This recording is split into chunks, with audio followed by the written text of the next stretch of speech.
So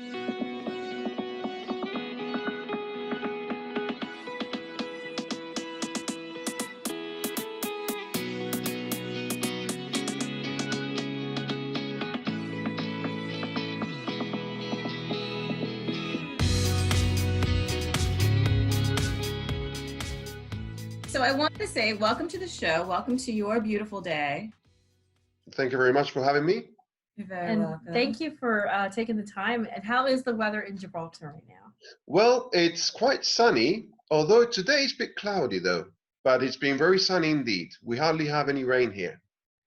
I like the fact that you did a lot with your talent to work with the tourism in Gibraltar. Can you share a little bit about that? Yes, let's see. About 35 years ago, I started with tourism and, take people around the Rock of Gibraltar, giving them insights of Gibraltar's history. Gibraltar has fascinating history. It really does. Unfortunately, it's part of military. It is a British fortress, if you will. There's over 30 miles of tunnels inside the rock. Oh my goodness. Yes, it's all man-made. That's extraordinary. Yes, they were built by Royal Engineers alongside the Canadian engineers during the Second World War. There's a military base inside the rock, and also there's over 150 naturally formed caves inside the Rock of Gibraltar. Oh, so the famous rock is in fact hollow, just like a Swiss cheese. Don't tell that to Prudential, though. Don't tell it to Prudential now. You just get in the outside. You're not getting anything in the middle. So, that's it. But that's helped a lot of people, though. So that kind of launched your film career then, doing all of that? Yes, it did. What was it like growing up for you? Where did you grow up? Where did you start? Well, I grew up in Gibraltar. Gibraltar is my hometown.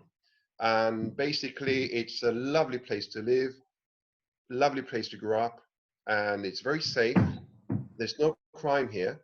Anyone can walk about at 2 or 3 in the morning without a care in the world. Nothing will happen to them. Martin, that's extraordinary. Yeah. What a beautiful place to live. It is. It's also very sunny. We've got 7 beaches here. And of course, tourism in Gibraltar is rather booming because of its location. It's right next to Spain. And we also have half an hour away, North Africa, Morocco. Oh, nice. Nice. So you have a lot of influences in your country with all of the surrounding areas and all of the amazing food. And of course, all that does help for the filming projects too.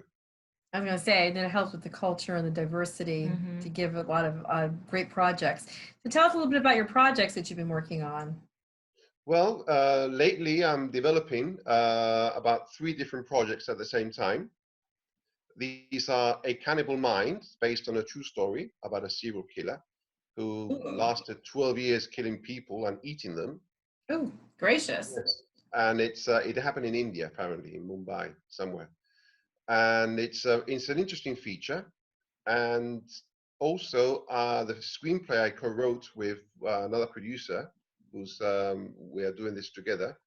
Won just last week, Las Vegas Best Feature Script and also Original Story. Congratulations! Thank you very much. Congratulations. And that's one of the projects. Another project is called The Concealment, which is a rather interesting project indeed. That's also by an associate of mine who's called Russell Goh. He's from the UK also, from England. And we started developing this feature about 2 years ago. And it wasn't until now really that it's become of an interest topic because of the nature of it is. I can't really tell you much of it. It's going to be like a spoiler. Oh, okay. You can come back and see us when you get everything going. But listen, if you go to my Facebook, you will see the link to the concealment page, and you can see some of it there. Yeah, so we need to definitely do that. So that's a good thing to do, because I noticed that you have some really great pictures too on your Facebook and with your projects. So what started this? What sparked your passion? I mean, I'm living in Gibraltar and it's a beautiful place, but what sparked this creativity and this imagination to get you into producing and film writing and script writing? 32 years ago, I had an idea to make a zombie movie, a short film. Of course, back then I was a young lad, so many moons ago. You still are. You're still young. Thank you very much. Thank you very much. And I just got a group of friends. I bought a National M7 video camera, which is about that big back in the day. It was an old VHS tape, and with that, about 3 months, 4 months on, with some weekends here and there, we created this short film. I edited it also with 2 VHS tape recorders, not like today's, Yeah, right. Yeah. Back then it was, you had to press pause and the tape would go back a few inches. So you had to sort of calculate forward, pause to go back. It was crazy. Maddening. Yes, but I loved it. And that created this passion I had, and I still have, for movie making. That's exciting. That's exciting. I think it's one of those things that you're innately born with, and then as you get older, it just blossoms out of you. Yes, well, I mean, I've never stopped. I mean, 32 years on, I'm still now obviously in a different level, and I also have 2 books published in England. I wrote 2 novels many years ago. I saw that. Yeah, I saw that. Tell us about your novels. Okay, well, the first one is called Promises. The Promises, the Mason Ordeal. That was published by Minerva Press from England. And it's about a family's ordeal actually in the States during the Great Depression. And her, the character is Emily Mason, and it's her struggle to try and maintain the family together during those hard years. And then a few years after that, I wrote the sequel, which is Emily's harrowing story, also called Promises. And that was published by Best Global Publishing in England also. And that sort of covers Emily's ordeal in a different manner. So, it's quite a good work, that one. Do you ever consider adapting those to screenplays or? Yes. I actually I was going to say. Actually, they are already written in screenplay, 3 parts, part 1, 2, and 3. Oh, the trilogy. And I've got them sort of reserved there. I mean, not just right now, but I do intend to make them. Oh, that'd be awesome. That'd be really great. So that's a good thing, because you can like take your baby and now take it to a new level. So it's like, it's continually moving and growing. So and your creativity is not ending in just one spot. No. And I hope it continues for many years to come. Of course. So do you have a favorite like motto or mantra, something that people can, like, every day you get up and you think, this is what I live my life with, this is something I kind of strive for? Well, actually, there's 2. There's 2 that I've always since years ago, I've always had. The first one's from I believe it was called Tennyson. "'Tis better to have loved and lost than never to have loved at all." That's the first one. The second one, George Orwell. I believe it goes something like can't remember another name. Hang on. He who controls the past controls the future. He who controls the present controls the past. Have you heard that one? No, I haven't. And why do you use that one?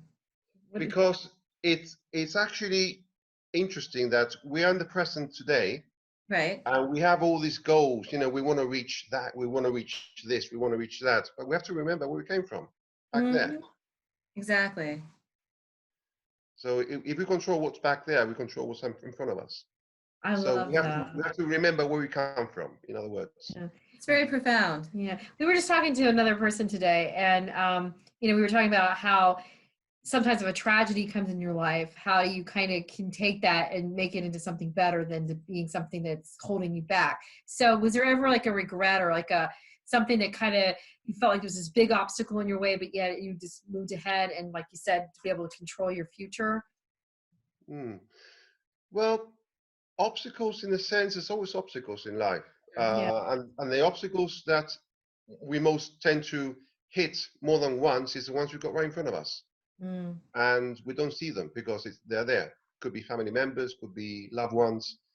So I've always had a great passion of making something creativity-wise that will be always remembered when I pass away eventually.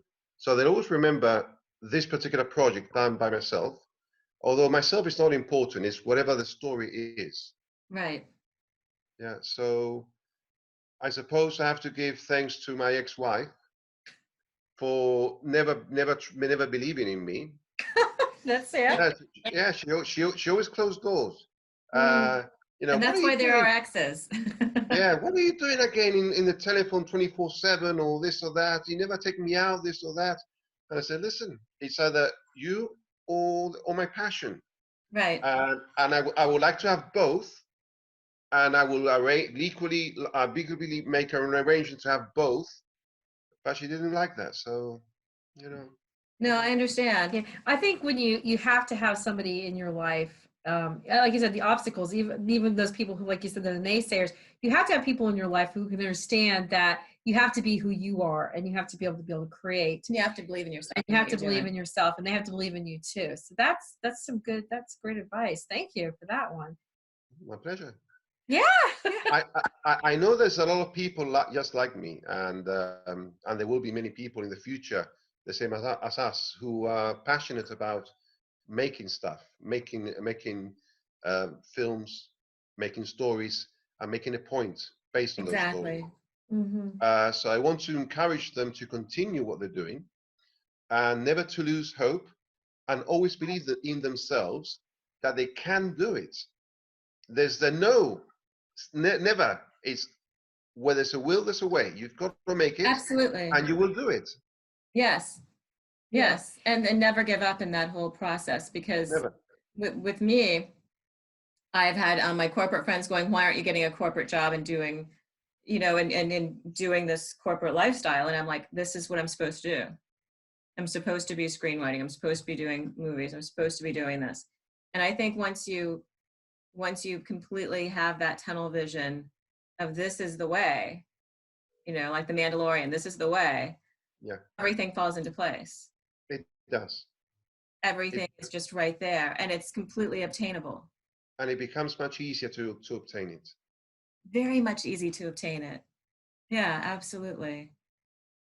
Absolutely. Tell me about working with the movie The Attack of the Unknown with Richard Grieco. Well, that was an interesting project. I helped to develop it with the Maher brothers, with Michael and Sony. We're actually doing the Bloodthirst in April in Las Vegas. Great. Okay, but Attack on the Unknown was a very good project. Richard is a very lovely person. Same as Robert Lasardo. He's a very good character. I mean, you first have an impression of him when you first see him, like, you get to know him. Yeah. Good, gentle man. He's got a heart of gold, honestly. They're very good people. But working with Richard is very, down-to-earth person. And I believe now, according to Michael, the distribution is nearly in place for Attack of the Unknown, and that's going to be released very soon. Oh, we're very excited about that. Yeah, we are. It's exciting, and that's good for you, and then that helps you to be able to continue making more projects, which I love, the fact that you have all these great ideas and projects coming ahead, and that you're just full steam ahead with everything, and that makes me so excited for you, because it's you can see your passions, you can see what you're very creative. There's a project that I'm going to tell you about it. It's about a cruise. It's called Snatched. I wrote it about 3 years ago, and at the time I had assistance from the late Ken Carver, who recently passed away. Basically, the story deals with the cruise industry. The amount of people that goes missing in the cruise industry. Really? Unfortunately, Ken's daughter, Marianne, she went missing on board an Alaskan cruise, never to be found or heard of again. So this sparked my interest of what's happening. And the more I investigated, the more I made research. I met Kern, Marianne's father, and he, at the time, he formed the International Cruise association for victims, which you can see actually on the web page. And there you have hundreds of different people that have reported rapes, sexual assaults, crime, disappearances, death on board cruise ships. You never hear this. I would never knew this. This is. Yeah, so I wrote the script, and it's actually been at the moment developed in Los Angeles by an executive producer, Susan. And that's got to be a very good project. Oh, that sounds like a really that good sounds one. Extraordinary. I've only heard of one. It was a woman who was raped. She was 13 years old. She came back from her family trip. She came back completely altered, and because of that, and it took her almost 10 to 15 years to finally break down to her parents what happened, because she felt so guilty for having to share this with them. That here's a family vacation. You've got your guard down. Everybody's on autopilot. Well, if you go to the website, International Cruise Victims Association, you will find a lot of heartbreaking stories there. People have come forward and actually explained the situation. And based on that research, another research that both myself and Ken jointly made before he passed away, we managed to write the script. Martin, do you think that there's a lot of human trafficking happening that way, that's under the wire, that no one's really talking about? There's human trafficking, organ trafficking too. Yeah, that's, you don't even think about that one, but yeah, you're right. It's very simple. Countries. Dead at night, you're in the middle of the ocean. You are. Overboard, suicide. Yeah. All the cruise industry, everyone that disappears, no, they committed suicide. Case closed. You're right. Yeah, you're right. International waters, and the ship you're on, doesn't matter if it's an American ship liner, it falls under the flag where it's registered. That's right. Yeah. That's right. So it doesn't matter what country. It doesn't matter if it's an American cruise. It doesn't matter if it goes from Southampton in England. It's under Bahamas, Bermuda. These countries, they are the ones who have to investigate whatever happens on board the ships. And the ships have a massive turnaround schedule they have to maintain.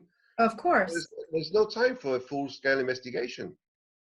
And this is also another problem that the late Ken Carver was actually fighting for, to regulate, to have regulated in America. Because the moment you step into a ship, even if you're still in Miami, you're in the territory of that different nation.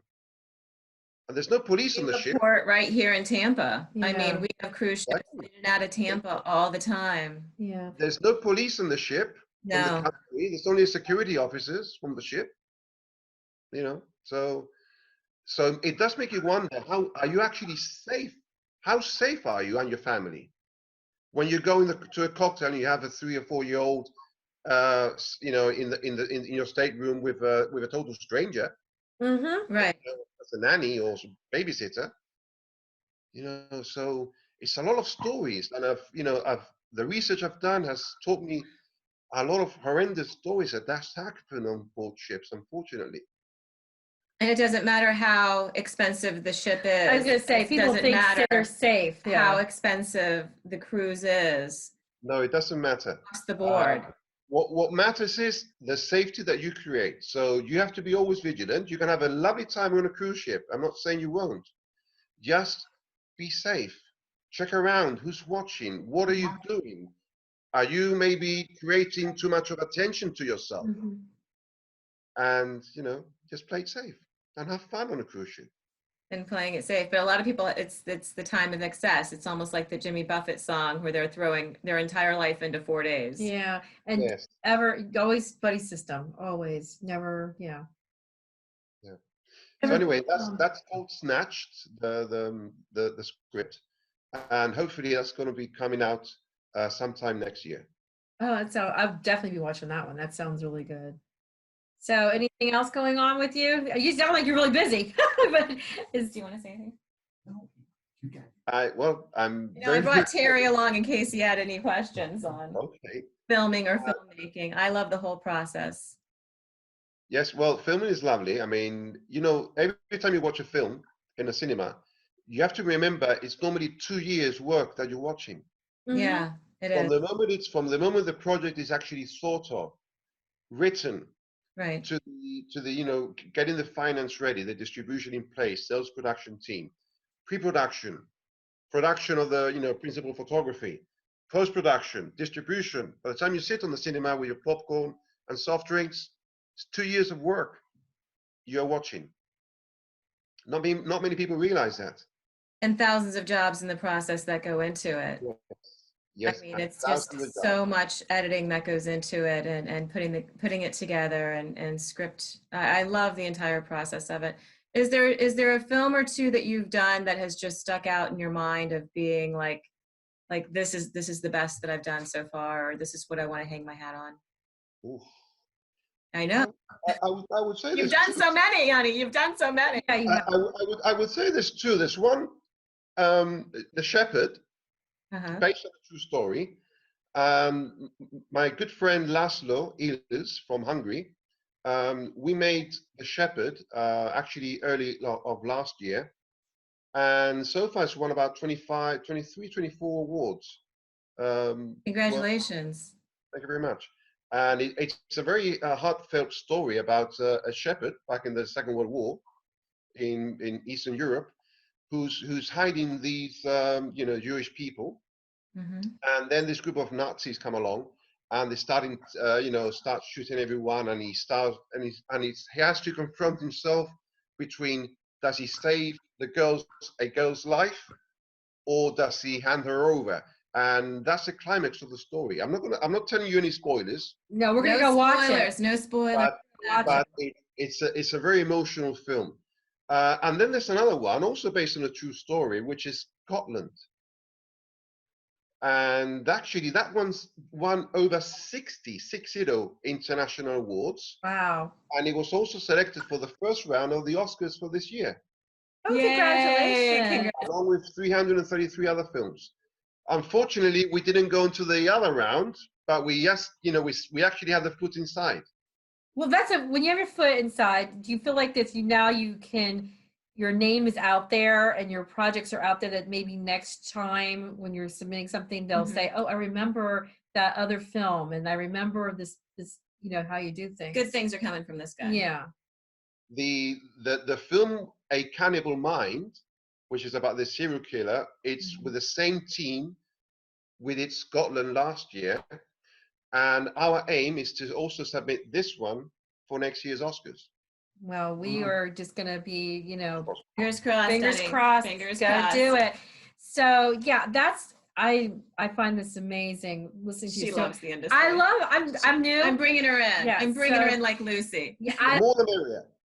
Do I look like I'm ready? No, but the reason I love the fact that you're doing a lot of true stories and you're bringing it to life. You're bringing it to, because I think we hear something or we kind of see something on TV. I think we've become so anesthetized that we don't it's kind of glaze over. But then something about a film, and you're in, like you said, you're in the theater and you're got this on the big screen, that all of a sudden it comes in and it's in your face and it makes people think. So I think that's really important, because I think what you're doing is you're allowing people to see that this stuff is real. The human trafficking, that, like you said, the things that happen with World War II. I mean, people tend to like glaze over it anymore, but when you have opportunities to see it on the big screen and it's there, and you could tell that you're passionate about bringing these true stories into people's lives and to make them feel and think and do something or remember. I'm impressed. So thank you. Thank you very much. Scotland, it's about I don't know if you're aware, in India, they don't treat women as they should do. They sort of have them neglected and abused. Right. And Scotland is about a woman who was from Scotland who went to India. She got gang raped. Oh dear. The 4 men, if you want to call them that, were released without charges. They went to court, but nothing happened. And so the father of the victim, of the girl, actually went hunting for these 4, for his revenge. Yeah. And that's what the Scotland is all about. So we're I trying like that. we are highlighting also with this project the injustice that's actually happening and has happened and continues to happen in India. Yeah, and it's not just in India, but it's all over the world where, Yes. but Yeah. in India, even the elderly women, the widows, Yeah. no one's taking care of anybody. And that's one of the things that Kim and we try to impart, is that we're here to take care of each other. And in some, subliminal message, or wherever, if you're blessed, you're loved, you're sacred, and you can say it to your children, maybe it can transcend out into everyday culture and then surpass religion and politics. Yeah. So, because stuff like that it's heinous. And yeah, everybody deserves, dignity of self, and unfortunately there's so many people in this world, and we don't even realize that there's more people who do not have the basic tenets of having dignity given to them, respect, and just being able to feel like they're a human in so many levels. And like I said, that's what I love about the film projects that you do. You're bringing out the humanity.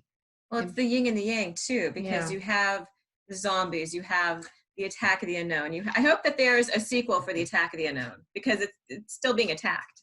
Well, the Attack is a very good project, and we have something in development. I'm not going to tell anything else, but I'm sure Rich is going to be very happy. There's more attacks. We need more. We need more. We will. The next attack is in April in I invite you to come along, and you can see some of the shoot if you like. We would love it. That. We would love it. Here's Kim's pack. All right, I'm not packed. I got my passport ready to go. I'm good. I look forward to seeing you there. Thank you. Thank you. It's been a pleasure talking to you, and thank you so much for all that you do. And we'd love to talk to you again soon. You like to hear from us? Well, I look forward to it. I mean, you're very nice persons. I thank you for the for the interview, and I honestly look forward to speaking with you two again. Oh, thank you so much. We so appreciate you. And also with, I believe it's Terry's name, who's sitting back there somewhere. Terry, Terry, come talk to me. Hello, Terry. Yeah, how you doing, Martin? Okay, at least you got some words in. That's the main thing. The man, right? Excellent. I'm just a silent guy in the back. Yeah. Silent Bob. Okay, nothing wrong with being silent in the back. Nothing at all. Yeah. Terry's my executive producer at times, so as one to another. Yes. And you have a boating trip anytime you come to Florida, so Come and see Thank you very much. you have to I look come. forward to that. Thank you, and take Well, have a good evening, everyone, and thank you for take care. Bye. Blessed, you loved, you're sacred. Have a beautiful day. Bye bye now. Bye.